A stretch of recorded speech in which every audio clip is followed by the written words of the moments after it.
we were debating this.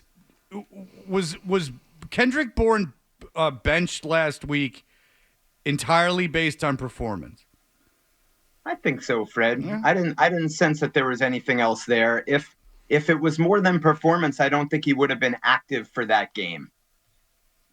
Okay, so was he playing that poorly? And that's pretty rare.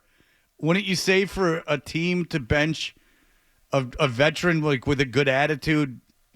It's pretty publicly embarrassing. It seems like something teams would be reticent to do.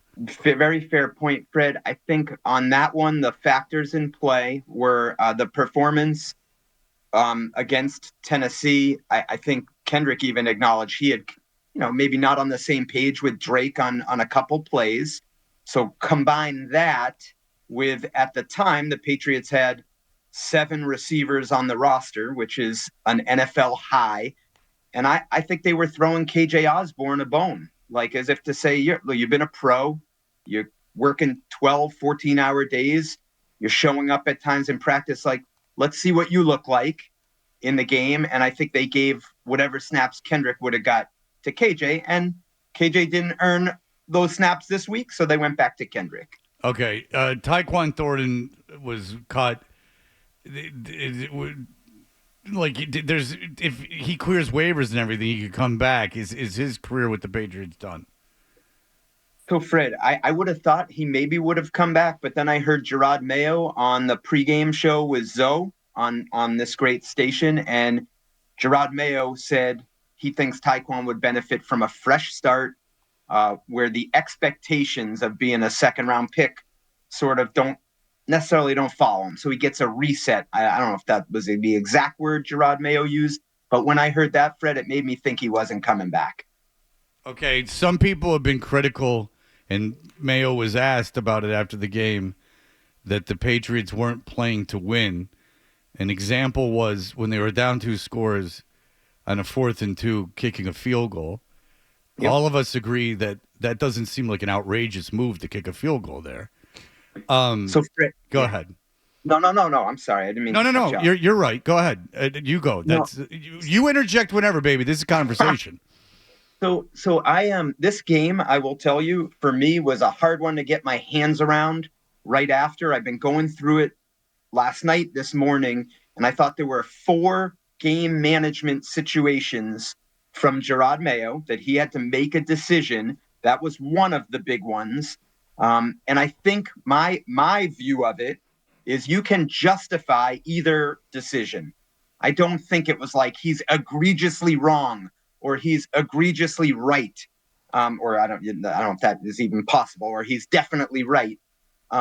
What stood out to me is that each decision, it wasn't supported based on what happened after it, which comes back to the bigger picture to me, is that the Patriots lost to a more talented team. The other team had more talented players, and a lack of attention to detail is what ultimately was the most disappointing to me from the Patriots' performance than any coaching decision. So is that how you explain the defense yesterday? For some reason, Christian Gonzalez is not covering Puka Nacua or Cooper Kupp for long periods of time, and they couldn't seem to stop Matthew Stafford for long periods of time after a 9-sack performance the week before.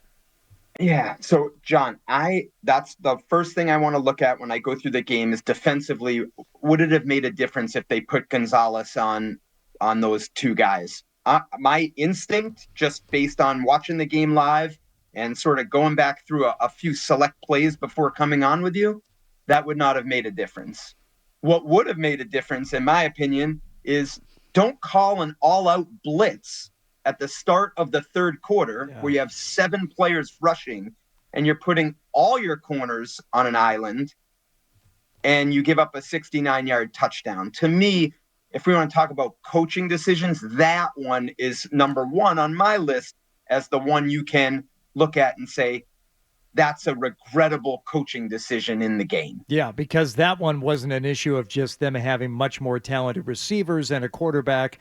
It was not difficult for him to get behind the defense on that because everybody was up on that blitz. And And ill-timed and ill-conceived as that was, it didn't take much for Stafford to find his man, and boom, you got cooked on that. I think conversely, Mike, there was some pretty positive reaction to the offensive play calling yesterday, and that seems to be, I guess, a check in the column for Alex Van Pelt. It wasn't perfect, but then again, they don't have the personnel to make it look perfect. I think offensively, the game was called in a pretty satisfactory manner for a lot of people. So Hardy, my view is they're starting to look like a capable NFL offense. I think that's reflected in they had 382 yards, which is their highest total of the season. I will say, Hardy, like the disappointment is I thought the game turned in the second quarter when they got penalized for an illegal formation.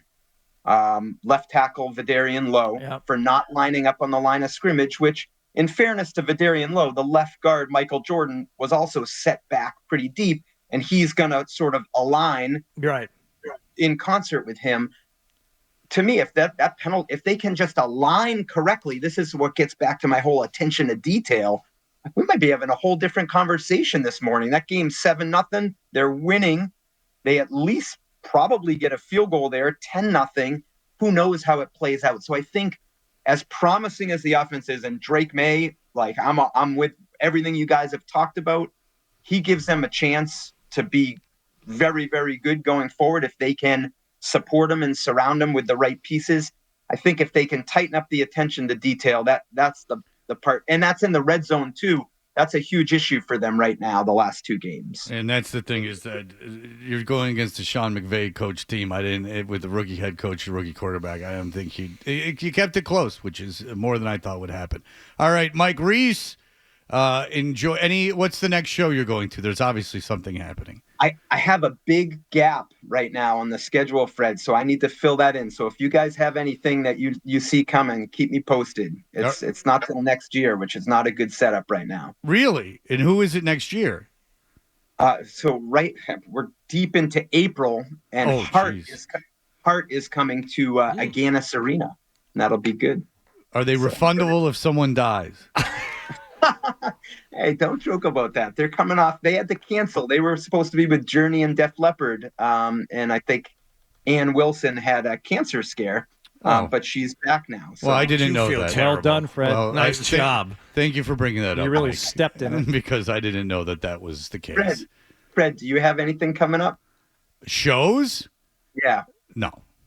Okay. I haven't been to. Tyler the Creator. I'm taking my daughter to Tyler the Creator. I always feel so bad because I used to see Mike in person, like every week, and he would ask me, "It's like, Hardy, you have any shows coming up?" And my answer was always, "No." I mean, no. I don't have any concerts I plan on attending anytime soon. Tyler the Creator, a mere $500 and change per ticket.